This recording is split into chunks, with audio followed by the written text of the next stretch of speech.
Hello and welcome to my channel SK helping hand tutorials. कक्षा 5 हिंदी का मूल्यांकन पत्रक 2 मॉडल पेपर सेकंड आज हम देखेंगे।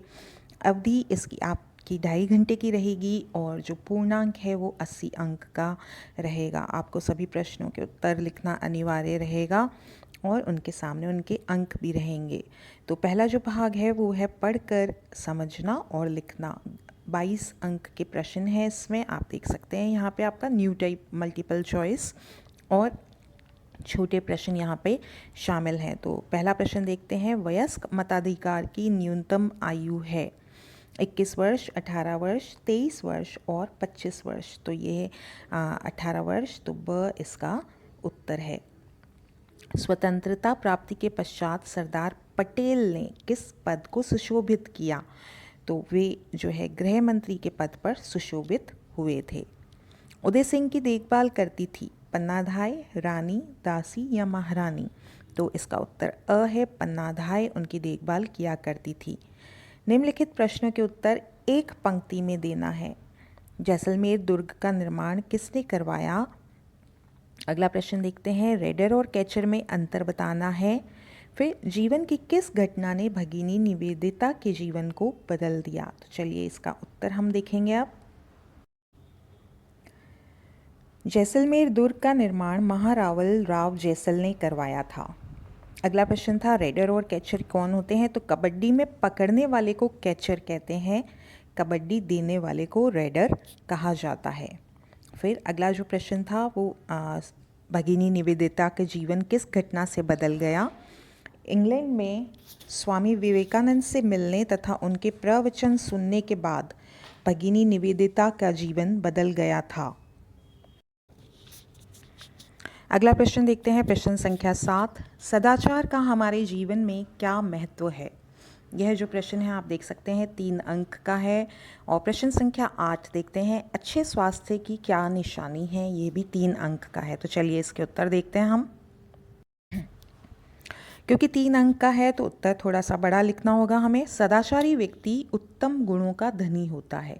उसमें कुछ खास गुण पाए जाते हैं, जैसे गुरुजनों का आदर करना, सत्य बोलना, सेवा करना, किसी को कष्ट ना पहुंचाना, विनम्र रहना इत्यादि गुण उसमें पाए जाते हैं। सदाचारी व्यक्ति सबके प्रति ईमानदार होता है और विपरीत परिस्थितियों में भी कभी विचलित नहीं होता। ये विचलित कठिन लगता है तो आप लिख सकते हैं कि विपरीत परिस्थितियों में भी कभी हिम्मत नहीं हारता है। तो यह जो है सदाचारी व्यक्ति के गुण आ जाते हैं। अगला प्रश्न देखेंगे, अच्छे स्वास्थ्य की क्या निशानी है? तन स्वस्थ हो तो सब कुछ अच्छा लगता है, हंसने हंसाने का मन करता है, रात को नींद अच्छी आती है, काम करने में आलस्य नहीं आता है और जीवन सुखी बन जाता है। तो यही सब अच्छे स्वास्थ्य की निशानी पाठ में बताई गई हैं। अगला प्रश्न देखेंगे, आपको यहाँ पे मिलान करना है तो इसके उत्तर हम यहीं पे देखते हैं। मार्गरेट एलिजाबेथ नोबेल भगिनी निवेदिता को कहा गया था। सन्यासी स्वामी विवेकानंद जी को। समाचार पत्र का नाम इसमें कर्मयोगी। अस्तो माँ सद्गम्य वेद की पावन ऋचा है। तो आप देख सकते हैं इस तरीके से उत्तर मिला दिए गए हैं। अगले प्रश्न की तरफ बढ़ते हैं। यहाँ पे आपको एक गद्यांश दिया गया है जिसको पढ़ के आपको नीचे लिखे प्रश्नों के उत्तर देने होंगे। तो इसी का अध्ययन हम करते हैं। तब उस मंत्री राजा ने कहा, यही दृश्य जो आप लोग इस समय यहाँ देख रहे हैं मैंने स्वप्न में देखा था और तभी मैं स्वप्न में चिल्लाया था, अहो मेरा ऐसा भाग्य। मैंने तब यह बात आप लोगों को बता दी होती तो आप में से कोई भी इसे पूरा न होने देता। हो सकता था कि ईर्ष्या, लोभ और अपमान के वशीभूत आप मुझे मौत के घाट भी उतरवा देते। सच है, अपने मस्तिष्क में जो विचार आए उनकी व्यर्थ चर्चा ना करते हुए उन्हें योजनाबद्ध तरीके से पूर्ण करने में जुट जाना चाहिए। कर्म, कठोरता, लगन और निष्ठा से कोई भी व्यक्ति महान बन सकता है। तो चलिए प्रश्न देखते हैं इसके जल्दी से। बालक ने अपना स्वप्न पहले किसी को क्यों नहीं बताया? तो यहीं पे हम इसके निशान लगा लेते हैं कि उसने स्वप्न जो है वो क्यों नहीं दिखाया, क्योंकि उसको लगता था कि यदि उसने लोगों को यह बात बता दी होती तो उनमें से कोई इस सपने को पूरा नहीं होने देता। अगला प्रश्न देखेंगे, किन गुणों से व्यक्ति महान बनता है? तो उसने जो है गुण बताए हैं, उन्हें हम बता देते हैं। अंतिम लाइन है ये, कर्म, कठोरता, लगन और निष्ठा से व्यक्ति महान बन सकता है। तो ये इसका उत्तर आपको लिखना होगा यहाँ पे। अगला प्रश्न, हम अपने विचारों को साकार रूप किस प्रकार दे सकते हैं? तो साकार रूप देने के लिए भी उन्हें उसने उत्तर बताया है कि किस तरीके से हमें करना है। मस्तिष्क में जो विचार आए उसकी व्यर्थ की चिंता नहीं करके हमें योजनाबद्ध तरीके से उसे पूर्ण करने में जुट जाना चाहिए, और किस तरीके से निष्ठा से, कर्म से हमें उसको पूर्ण करना चाहिए। बालक स्वप्न में क्या चिल्लाया था? तो वो क्या चिल्लाया था हमें वही बताना है यहाँ पे। अहो मेरा ऐसा भाग्य, वो यह बात चिल्लाया था। स्वप्न में बालक चिल्लाया, अहो मेरा ऐसा भाग्य। अगला प्रश्न देखते हैं। 15 अगस्त है महिला दिवस, शिक्षक दिवस, आज़ादी का दिवस, बाल दिवस। तो 15 अगस्त आज़ादी का दिवस इसका सही उत्तर। हम भारत के भरत कविता में भारतवासियों की किन विशेषताओं को बताया गया है? आपको कोई 3 विशेषताएं लिखनी है। 3 अंक का ये प्रश्न है। फिर अगला प्रश्न देख लेते हैं, दीपावली का त्यौहार कब और कैसे मनाया जाता है? तो कब मनाया जाता है और कैसे मनाया जाता है, इन दोनों के उत्तर हम देख लेते हैं। तो पहला प्रश्न था कि क्या विशेषताएं बताई गई हैं। कवि कहता है कि भारत के छोटे छोटे बालक भी बहुत वीर हैं, हम कठिन संघर्ष करके सफलता पा लेते हैं, हम अपने देश की खातिर शान से जीते और मरते हैं, संसार का कोई भी देश भारत से बढ़कर नहीं है। अगला प्रश्न दीपावली का था, तो कब मनाया जाता है? पहले हम इसका उत्तर देखते हैं। कार्तिक माह की अमावस्या के दिन, आप ध्यान रखिएगा, कार्तिक माह की अमावस्या के दिन मनाया जाता है। फिर किस तरीके से मनाया जाता है? तो ये हमें पता ही है। बहुत दिन पहले से ही हम क्या करते हैं, त्यौहार के आने के कई दिन पहले से ही घरों की लिपाई पुताई, सजावट शुरू हो जाती है, प्रारंभ हो जाती है। इस दिन पहनने के लिए नए कपड़े बनवाए जाते हैं, मिठाइयाँ बनाई जाती हैं। इस दिन देवी लक्ष्मी की पूजा की जाती है, इसलिए उनके आगमन और स्वागत के लिए घरों को सजाया जाता है। अगला प्रश्न, आपको रिक्त स्थान की पूर्ति करनी है। आपको कुछ शब्द दिए गए हैं, उनकी सहायता से महकते, मन, मिलकर, रहीम, कुटुंब और ज्ञान। तो आपको इन रिक्त स्थानों को पूर्ति करनी है। इसका सही तरीका यही है कि पहले आप शब्द पढ़ लीजिए और फिर उसके बाद आप वाक्यों को पढ़िए और उनके उत्तर को आप सोचते जाइए। तो चलिए शुरू करते हैं। शब्द हमने देख लिए हैं। किताबों में रिक्त स्थान दिया है, डैश की भरमार है, तो यहाँ पे आ जाएगा ज्ञान, ज्ञान की भरमार है। साईं इतना दीजिए जामे डैश समाए, तो यहाँ पे आ जाता है कुटुंब, कुटुंब समाए। जो गरीब पर हित करें ते डैश बड़ लोग, रहीमदास जी का दोहा है, तो यहाँ पे रहीम लिखना है आपको। एक दूसरे के सुख दुख में डैश बैठे हाथ बटाए, तो मिलकर, मिलकर हाथ बटाए। मीठी खीर सेवैयाँ सबके डैश को भाती है, तो सबके मन को भाती है। मन, कभी दहकते कभी डैश जीते मरते शान से, तो इसका उत्तर है महकते। अगला प्रश्न देखेंगे, जल का समानार्थी शब्द है। तो तोय, प्रसू, गरल और नल, तो तोय इसका समानार्थी शब्द है। 16वां प्रश्न का अ देखते हैं। निम्नलिखित मुहावरों का वाक्यों में प्रयोग करना है। तो पहला जो मुहावरा दिया गया है, बाल की खाल निकालना, और दूसरा है हाथ पांव फूलना। तो चलिए इसके उत्तर देखेंगे। बाल की खाल निकालने का अर्थ है अनावश्यक विश्लेषण करना, तो इसका वाक्य हम देखते हैं, वाक्य प्रयोग करना है आपको। रमेश हमेशा दूसरे के कामों में बाल की खाल निकालता है, स्वयं कुछ नहीं करता। अगला जो मुहावरा था वो था हाथ पांव फूलना। शेर को देखकर महेश के हाथ पांव फूल गए। हाथ पांव फूल जाना माने डर जाना। अगले प्रश्न की तरफ बढ़ते हैं। निम्नलिखित शब्दों में लिंग परिवर्तन आपको करके पुनः लिखना है। तो राजा, राजा का हो जाता है रानी।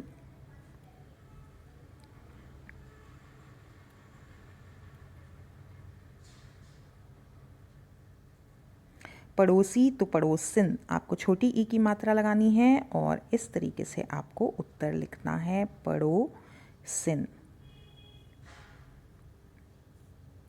अगला देखते हैं, पति तो पत्नी और रवि तो रवीना।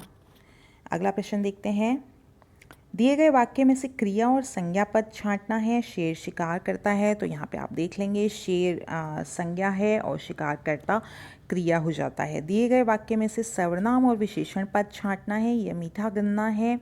गन्ना यहाँ पर आपको सर्वनाम ढूंढना है, तो सर्वनाम यह है, यह सर्वनाम यह, और विशेषण जो है वो है मीठा। कैसा है गन्ना? मीठा है। निम्नलिखित शब्दों में से मूल शब्द व उपसर्ग को अलग अलग करना है। तो उपग्रह है, तो आपको इसको इस तरीके से लिखेंगे, उप प्लस ग्रह, उपग्रह। निर्वासित, तो निर आपको आर जो है हलंत लगा के लिखना होगा, और वासित।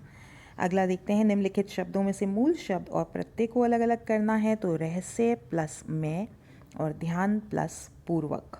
अगला प्रश्न बढ़ते हैं, स्वच्छता विषय पर अध्यापक व छात्रों का संवाद लिखना है। तो इसका उत्तर अब हम देखेंगे अभी। तो अब हमारा जो अगला प्रश्न है वो है सृजनात्मक अभिव्यक्ति, जिसका कि अंक बार 24 है। पहला प्रश्न हम देखते हैं 19वां इसमें, स्वच्छता विषय पर अध्यापक व छात्रों का संवाद लिखना है। तो आपको यहाँ पे संवाद अर्थात डायलॉग लिखना है और 4 अंक का ये जो है प्रश्न है। तो चलिए इसको देखते हैं उत्तर। अध्यापक, बच्चों आज हम स्वच्छता के बारे में बात करेंगे। विद्यार्थी, जी गुरुजी। अध्यापक, आप स्वच्छता के बारे में क्या जानते हैं? गुरुजी, साफ सुथरा रहना चाहिए, रोज नहाना चाहिए, नाखून कटे हों, कपड़े भी साफ हों और दांत नियमित साफ करें। अध्यापक, बहुत अच्छे, ये तो स्वयं की सफाई हुई। इसी तरह हमें अपने आसपास भी सफाई रखनी चाहिए, जिससे कोई बीमारी नहीं फैले। विद्यार्थी, जी गुरुजी, हम सबके घर कचरा पात्र है। अध्यापक, बहुत बढ़िया, सूखा और गीला कचरा अलग अलग डालें, जिससे किसी जानवर को भी हानि ना हो। विद्यार्थी, जी गुरुजी, अब से ध्यान रखेंगे।